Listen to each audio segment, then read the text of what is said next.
Aloha, Rudy. Are you there? I am here, yes. Yay! I'm so glad we got you. Third time's the charm. I was just telling people how wonderful you were. You are, and your Well, I should have background. taken more time to get back to you. No. Well, Didn't want to cut you off there. I am so glad to discover your Facebook page, Rudy Maxa Tours, because when I went there, I saw how you're doing these great shows now. These wonderful shows where we can drink a glass of wine with you. And then next one will be on Thursday, tomorrow, which I believe will be 9 a.m. if people are listening here on Maui, but it's 3 p.m. Eastern time. 14 minus 5 is what? I'm terrible at math. 9, yes. It'll be 9 in the morning, yeah. And it's wonderful.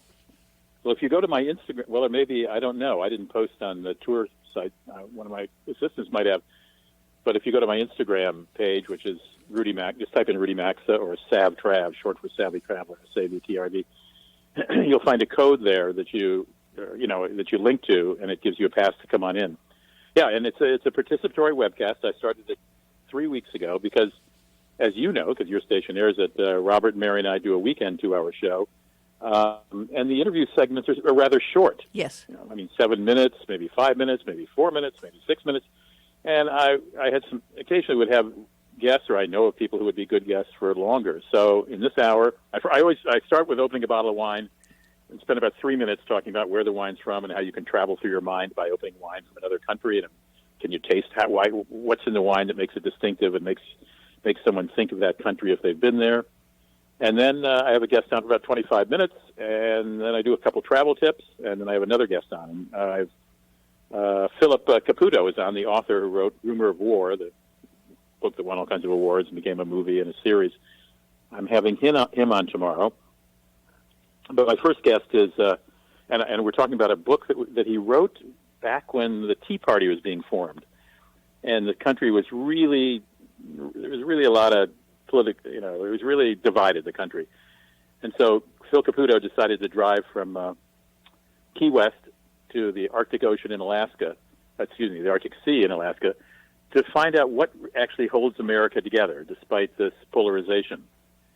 And the publisher thought it was, and that came out, I don't know how many years ago, and the publisher thought it was so good and relevant to this time that it was just reissued last week as a quality paperback. It's called The Longest Drive. So he's going to come on and talk about that and what he thinks actually keeps America together despite, the Trump people and the anti-Trump people and the Bernie people and the anti-Bernie people, et cetera. And then for the first half hour, I'm having on a guy named Wolf Hengst. He was for 30 years the president of Four Seasons Hotels. And he's a great guy. I've known him for a long time and very articulate. And I want to talk to him about the future of hotels after we return to some sort of normalcy, because there are going to be a lot of hotels going out of business. And he knows that industry inside and out. So Wolf Hengst from Four Seasons and Phil Caputo, award-winning author and reporter, are my two guests tomorrow at 9 a.m. Hawaii time. Well, I love it. Anybody's welcome to come in, and you could ask them questions. I love it. And you know what's interesting? I don't know if you watch Stephen Colbert or James Corden, but it's so interesting. Yeah, I watch both. Seeing how they try to adjust to doing these shows from their home. And, each one is trying to learn as they go. But you seem to have it down, maybe because of all the earlier years on all your TV shows and shows that you've had. Are you using a special camera or are you using Facebook Live? No, I'm just using the camera. I'm using the camera on my laptop. I've just got a Microsoft Surface, and I tried to buy a good camera to put on it. Yeah. And they're all sold out because everybody's on Zoom. Oh, my gosh. I can't find one anywhere. Wow. I can't buy one. Everybody's sold out. Are you using Zoom or not? No. Well, no. I'm using a different platform that's more professional for what we're doing, because we can handle a lot of people. Not that we have a lot of people signing up yet, because it's only the third week, but if some people come in from Hawaii tomorrow 9 in the morning, love to talk to you over your breakfast. And you do that by statements, chats, or is it via chat like Facebook? I'm sorry? Is it going to be chats like Facebook, or how people ask questions? How do they do that? Running down the right side of the page, you'll see everybody who's on there by name if they've chosen to put in their name, and you can talk amongst yourselves, saying, I don't like this guy, or who's this guy, Rudy, or whatever.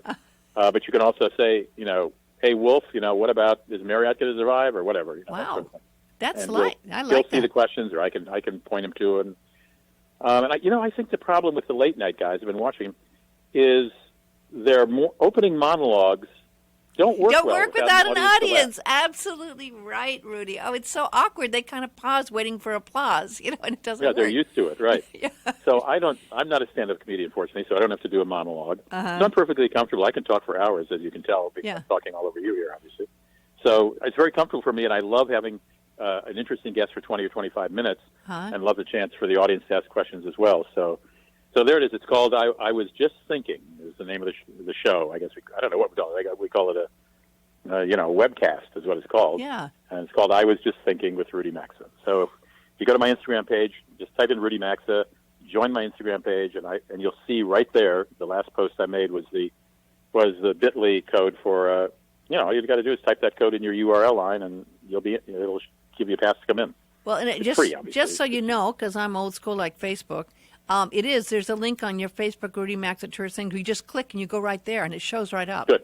Yeah. Perfect. Very easy to use. And also on the Rudy Maxa Tour site is a nice, lovely piece that you did, high quality one from your tours. I think you were in Geneva. And there's a short expert of you there in Geneva and very high quality video. Yeah, except for the opening thing where Tommy, my friend, was shooting me, and you can't even see me because I'm not lit. I said, "Get that! You can't even see who I am." I said, "Get that out!" Oh, we can't do that. So, yeah, we're going to make some clips of some of our travels. Obviously, this is not the time to be in the tour business, and you can imagine. Yeah. And we had just started. Last year was our first year. These are small group tours. Maybe 8-10 people.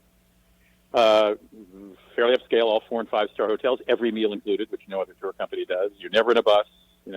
Nobody with an umbrella or a flag leading you along. We personalize the tours for you. Wow. All expenses included, everything. You shouldn't have to go to your pocket we take care of all tips. You leave your luggage in one room. It's the next hotel when you get there. So wow. We've moved a lot of our 2020 people into 2021, and the prices are quite favorable. But anyway, this is because of Rick Steves is what it's all about. Yes. I mean, Rick Steves had a tour company for 25 years. Yes. And people say, well, we don't want to travel like Rick. He's sort of backpacky. You got to carry your own luggage up the stairs and so on. Well, we want to travel like you. And I resisted it for years until I found this partner, Tommy, who had all the licensing and paperwork done, which is what I dreaded. Yeah. And why I'd never started a tour company. And I said, okay, I don't like tours a whole lot, but if I can make a tour I'd like to go on, I'll do it. So that's what we did. And so I like travel like that. That's the best kind of travel. And you had some wonderful places because, of course, you know the best places to go. Yeah, I've been to all the places. We've eaten at all the dinner restaurants. We're not going to touristic places. It's almost like going with a bunch of friends. In fact, some friends, we've had tours where just, 8 to 10 people, we're all friends. They all knew each other, and we just cut off the tour at that number. And so we're all just traveling together. But you'll find a link. It's just rudymaxatours.com if you want to look at the 2021 tours or our Christmas market tours in December. I hope we're doing the first 2 weeks of December. Christmas market tours are good, too. Those were our most popular last year, by the way. Yeah, I love those. Anyway. We don't have those like that here on Maui. It's not quite the same here on Maui. Right. Well, if you crave a little snow and cold weather, come on one of our Christmas markets. They're very well priced. We do Vienna and Munich and Zurich with a stop in Salzburg, and it's all by high-speed train. We don't do buses. We do BMW things or high-speed trains or planes. Not in the Christmas tour, but they're high-speed trains. They're all trains on a Christmas tour. Well, you've been doing the travels, and you've been a journalist for a long time. And I have to say, this one kind of took all of us, and especially the people who are broadcast journalists like you, and even Peter Greenberg and Rick Steves and others, by surprise. We kind of at first thought it'd be contained. Were you caught by surprise, and when did you start realizing how serious it was? Well, I should have known better, and if I had, I would have sold all my stock instantly because I've taken a hit like everybody else has for their retirement or stock funds or IRAs. I was actually in Bangkok when it was getting serious in China. Mm-hmm. In fact, friends from the Mayo Clinic were calling me from here in Minnesota, where I live. Mayo Clinic is headquartered in Rochester, Minnesota. I have a best friend who lives there and lives in Rochester, and he said, "You got to come home right now. You're at the epicenter." I said, "I'm not at the epicenter. That's Wuhan, China." Mm-hmm. He said, "Yeah, but it's going to get there." No. So I did stay the week and came home, and it was shortly after I came home. It was really right when it was first suggested that we stay in our homes. Mm-hmm. And all the restaurants closed in Minnesota on a Tuesday. Mm-hmm. And so that's when I knew it was serious. I mean, I already knew it, obviously it was serious by that point, but I knew it was going to be really serious and affect America. Yeah. Because the president was saying, don't worry, there's only 15 cases, there'll be 0 by next week, Uh-huh. So I was going, yeah, okay, he's got it, but turns out he was wrong. Yes. As we all know. As we all know. Yeah. Hopefully no by now. So Right. when we try to project, as you have to, if you're still doing this, I mean, everyone's trying to figure out when it's going to be safe to travel again, because there's some amazing deals out there, but you don't want to get stuck. So, some people are saying fall, do you think fall, or is there any way of knowing? I'm hoping fall. It certainly isn't going to be the end of April. I don't think it's going to be the end of May. I don't think it's going to be the end of June. I think at the earliest fall. And you're right, there are deals out there, Cindy, and people say, well, should I? Don't buy any travel unless you're guaranteed that you can cancel that trip or that flight or that hotel room or that, Airbnb rental without penalty. I mean, because you just don't know. Mm-hmm. So yeah, maybe you can pick up a great apartment in Paris or a great hotel room or a great flight to Paris in November or January or February.